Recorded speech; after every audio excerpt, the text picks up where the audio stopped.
Hi friends, मैं आप लोग को नवरात्रि व्रत की कथा सुनाने जा रही हूँ। आपको अच्छा लगे तो लाइक सब्सक्राइब करें एवं शेयर करें। जय माता की। एक समय बृहस्पति जी ब्रह्मा जी से बोले, हे ब्राह्मण, आश्विन मास के शुक्ल पक्ष में नवरात्र का क्या फल है? इसे किस प्रकार करना उचित है? पहले इस व्रत को किसने किया, सो विस्तार से कहिए। इस पर ब्रह्मा जी ने कहा, हे बृहस्पति, प्राणियों के हित की इच्छा से तुमने बहुत अच्छा प्रश्न किया है। जो मनुष्य मनोरथ पूर्ण करने दुर्गा, महादेव, सूर्य और नारायण का ध्यान करते हैं, वे मनुष्य धन्य है। यह नवरात्र व्रत संपूर्ण कामनाओं को पूर्ण करने वाला है।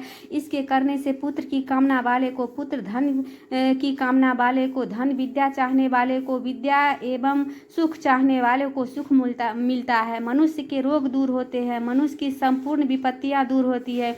यदि व्रत करने वाला मनुष्य सारे दिन उपवास न कर सके तो एक समय भोजन करे और 10 दिन अपने परिजनों सहित नवरात्र व्रत की कथा सुने एवं व्रत करे। हे बृहस्पति, जिसने पहले इस महाव्रत को किया है वह मैं तुम्हें सुनाता हूँ, ध्यान से सुनो। ब्रह्मा जी बोले, प्राचीन काल में मनोहर नगर में पीठत नाम का एक अनाथ ब्राह्मण रहता था। वह भगवती दुर्गा का भक्त था। उसके संपूर्ण सद्गुणों से युक्त सुमति नाम की एक अत्यंत सुंदरी कन्या उत्पन्न हुई। वह कन्या सुमति अपने पिता के घर में बाल काल में सहेलियों के साथ खेला करती थी और वह देखते देखते बढ़ने लगी। उसका पिता प्रतिदिन दुर्गा की पूजा कर होम किया करता था। वह उस समय नियम से वहाँ उपस्थित रहती थी। एक दिन सुमति अपनी सखियाँ के साथ खेल में लग गई और भगवती के पूजन में उपस्थित नहीं हुई। उसके पिता को पुत्री के ऐसी भूल देख दुख हुआ एवं क्रोध आया और वह पुत्री से कहने लगा, अरे दुष्ट पुत्री, आज तूने भगवती पूजन नहीं किया। इस कारण मैं किसी दुष्ट या कुष्ठ रोगी या दरिद्र मनुष्य के साथ तेरा विवाह कर दूंगा। पिता का ऐसा वचन सुन सुमति को बहुत बड़ा दुख हुआ और पिता से कहने लगी, हे पिता, मैं आपकी कन्या हूँ तथा सब तरह आपके अधीन हूँ। जैसी आपकी इच्छा हो वैसा करो। इस कन्या के निर्भयता से कहे वचन को सुन उस ब्राह्मण को क्रोध आ गया। वह अपनी कन्या का विवाह एक कुष्ठी के साथ कर दिया और क्रोधित होकर पुत्री से कहा, हे पुत्री, अपने कर्मों का फल भोगो।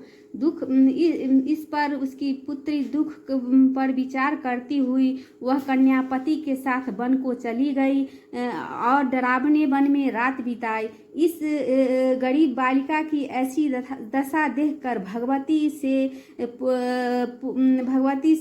देखा नहीं गया।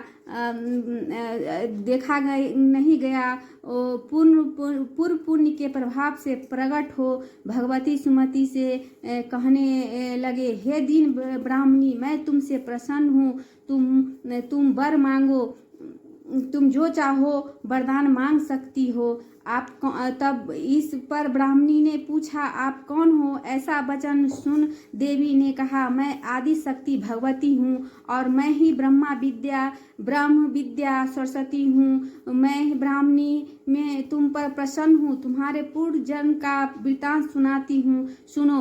पूर्व जन्म में भील की स्त्री थी और पतिव्रता थी। एक दिन तेरे निषाद ने चोरी की। चोरी करने के कारण तुम दोनों को सिपाहियों ने पकड़ के ले गया और ले जाकर जेल में बंद कर दिया और खाना पीना भी बंद कर दिया। इस तरह भोजन नहीं देने के कारण तुम दोनों ने भोजन नहीं किया।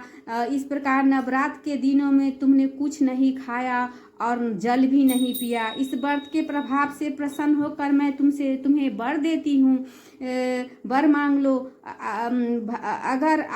तब ब्राह्मणी ने कहा, अगर आप मुझ पर प्रसन्न हो तो हे दुर्गे माँ, मैं आपको प्रणाम करती हूँ। आप मेरे पति का कोढ़ ठीक कर दो। देवी ने कहा, तुम उस जन्म में जो व्रत किया था उस व्रत का एक दिन का पुण्य अपने पति को दे दो। दे दो, तेरा पति कोढ़ से मुक्त हो जाएगा। ब्रह्मा जी बोले। इस प्रकार देवी के वचन सुन वह ब्राह्मणी बहुत प्रसन्न हुई। पति को निरोग करने की इच्छा से तथास्तु कहा। तब उसके पति का शरीर कुष्ठ रोग से मुक्त हो गया। वह ब्राह्मणी पति को रोग से मुक्त देखकर माता की स्तुति करने लगी। हे दुर्गे, आप दुर्गति को दूर करने वाली हो। हे दुर्गे, आप रोगी मनुष्य को निरोग करने वाली हो। दुष्टों को नाश करने वाली हो। भय को दूर करने वाली हो। सब सुख देने वाली हो। हे जगत माता, हे अम्बे, आप सारे जगत की माँ हो। सारे जगत की रक्षा करती हो। हे अम्बे, आप मुझ अबला को सारे कष्ट से मुक्त किया है। हे देवी माँ, आपको मैं प्रणाम करती हूँ। हे माता रानी, मैं आपको बारंबार प्रणाम करती हूँ। हे माँ, आप सारे सृष्टि के रचयिता हो, मेरी रक्षा करो।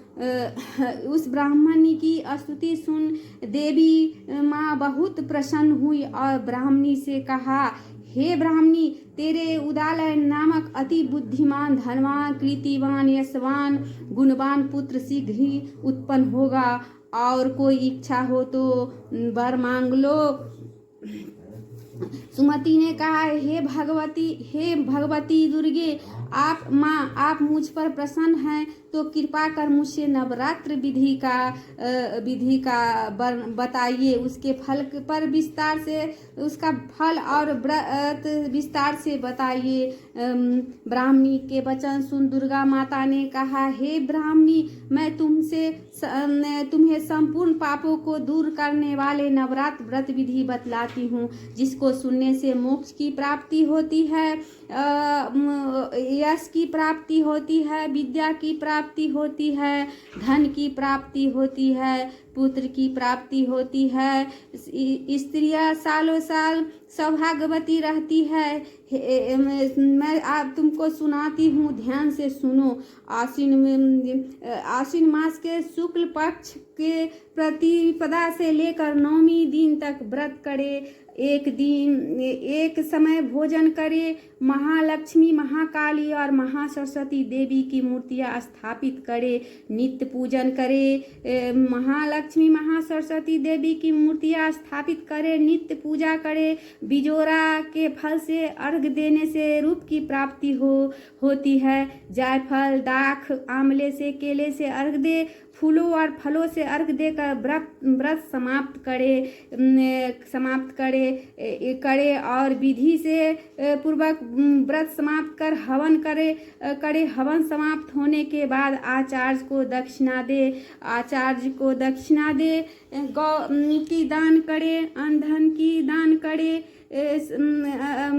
ऐसा करने से मनुष्य की सारी मनोकामनाएं पूर्ण होती है, सारी इच्छाएं पूर्ण होती है, सारी मनोकामनाएं पूर्ण होती है। इस तरह जो माँ भगवती की स्मरण करता है वह सारे कष्टों से दूर रहता है, सारे विपदा से दूर रहता है। उसके नजदीक कभी